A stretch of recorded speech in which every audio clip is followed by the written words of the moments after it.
Thank you.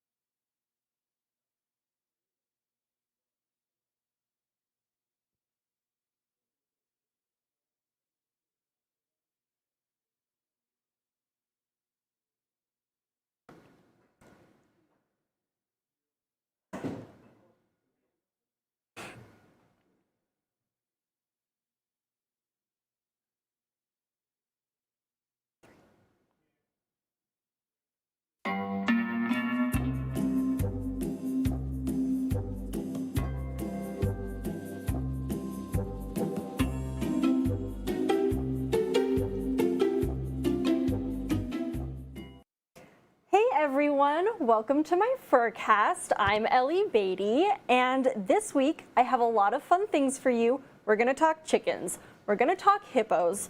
We are going to talk about bones or no bones, which I will explain what that means in a second.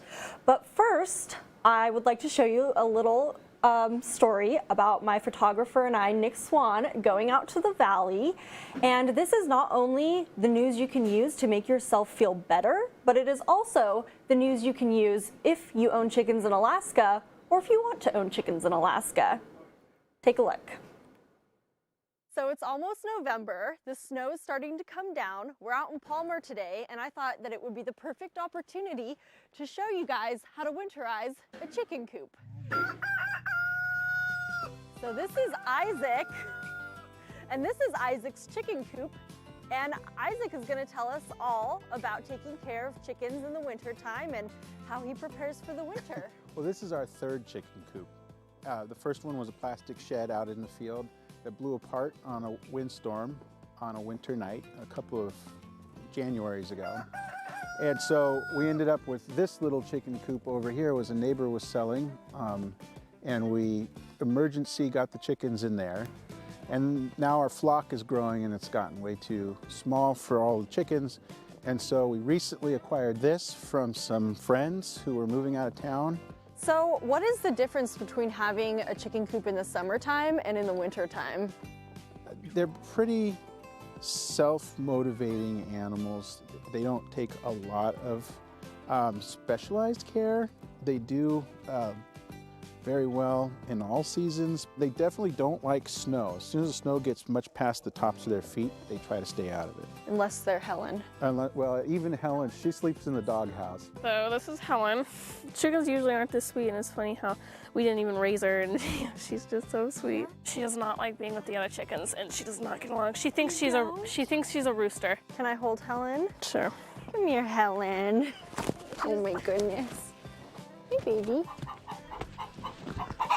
Any extra insulation or a heater or anything? This coop's insulated. Okay. Like I said, they were doing just fine in a plastic shed until it blew away, and then we had to replace it. So we like that this one's insulated. And then I was just talking to Steve about the fact that heating it from the inside is not important because the number of chickens, their body heat does enough to keep them warm in the real cold, in the deep cold. This is Steve. He's the chicken expert. So can you just tell me how you became the chicken expert? Well, when I was 8 years old, I found a duck egg on the golf course in my hometown. And I took it home and I said I wanted to hatch this thing. And they said, you need to go to the Cooperative Extension Service and get the 4-H plans for building an incubator. And I've raised ducks, geese, chickens, turkeys ever since.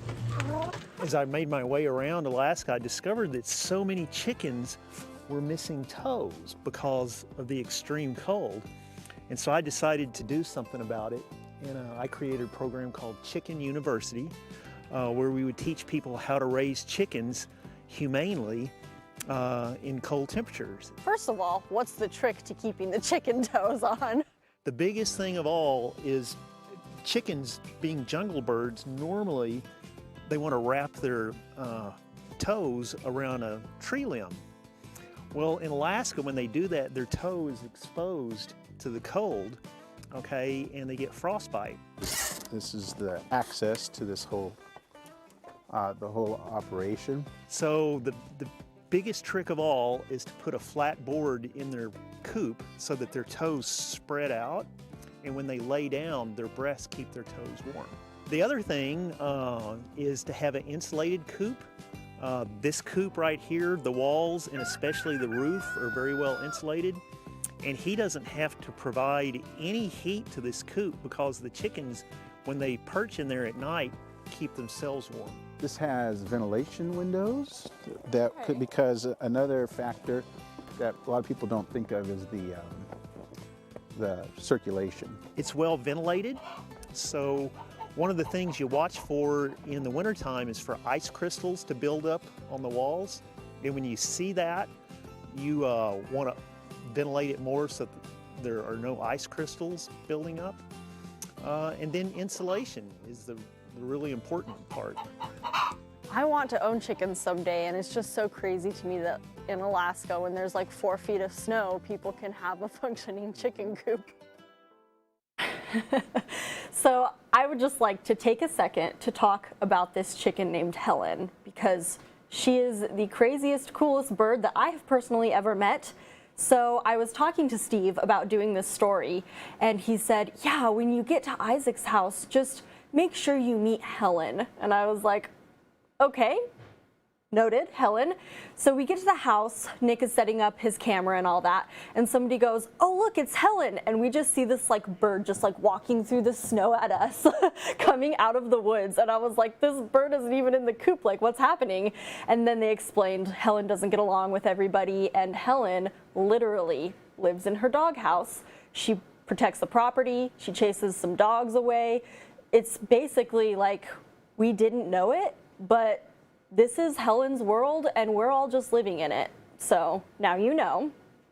And moving on from Helen, we're going to talk about an adorable pug named Noodle.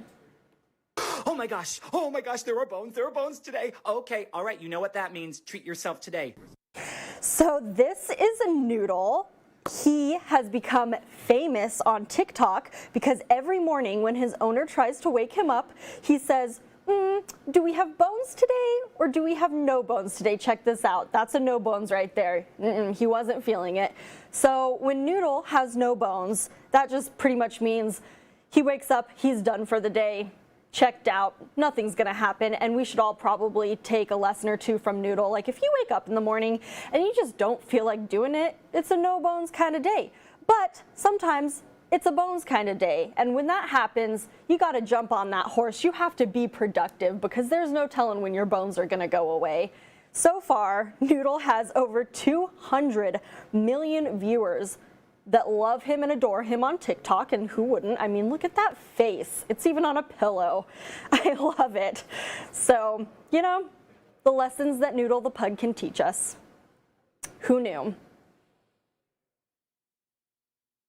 And from Noodle the Pug, we're going to talk about these 2 amazingly artistic hippos who like to paint. They get their creativity out through painting. Look at how cute they are. So these 2 hippos are from the San Antonio Zoo. They're expressing their creativity through art. And don't worry, this is like paint that it doesn't harm the animals at all. It's actually an enrichment activity for them. The caretakers paint their little noses, press the hippo lips to them, and voila. I mean, I would hang that in my living room because who doesn't want some big hippo lips in your living room? I love them. They're so cute.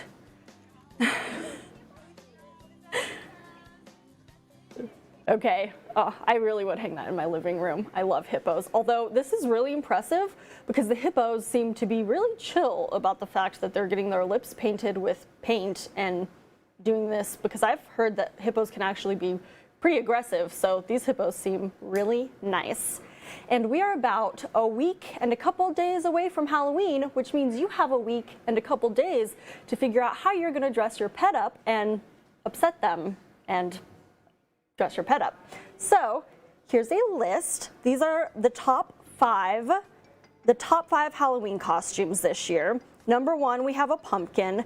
Number 2, a hot dog. I can only assume that all the wiener dogs everywhere are sporting this look. Number 3, It's a tie between a superhero and a cat. Hopefully the cats aren't dressing up as cats. Number 4 is a bumblebee, and number 5 is a ghost. So, you know, one time I had a miniature schnauzer when I was a kid, and one time we did dress her up as a bumblebee, so I can see why that is number 4 on the list. And Miss Ellie, we have a question.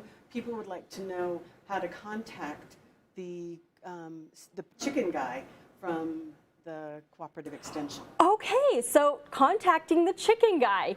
He actually has a website, Chicken University. And so if you go, he's actually a professor. Here you go. I'm showing you right now. He is a professor at the University of Alaska, Fairbanks, and he knows all things chickens, cutting back to the chickens. So yeah, you can sign up for Chicken University. And like he said, he told me when I was talking to him that he started this because when he moved to Alaska, all the chickens were losing toes. And he was like, oh my gosh, we need to make sure these chickens have toes. And I was like, yeah, you know, no, nobody wants to lose their toes, so that's probably a good thing to figure out how to keep toes on the body. I don't know, unless you're taking that toe shot from Alaska, but we won't get into that right now. So that is all I have for you today, but I would absolutely love to hear your ideas for the Furcast. If you want to pitch me a story, if you want to send me a cute picture of your animal and you just want somebody to comment and say, oh my gosh, that's the cutest dog ever, I'm your girl, you know. Yeah, and Halloween costume pictures, I would love that. So you can contact me at Furcast, oh my goodness, Furcast at KTUU.com. And I would love to hear from all of you guys. And make sure to tune in 1 week from today for my Friday Furcast next week, because this week I am babysitting 3 dogs on top of my 1 dog. So I will have a little story put together on how I am currently wrangling a zoo at my house. So be sure to check that out. For now, I hope you have a good Friday. I hope you have a good weekend, and I'll see you next week. Bye, everybody.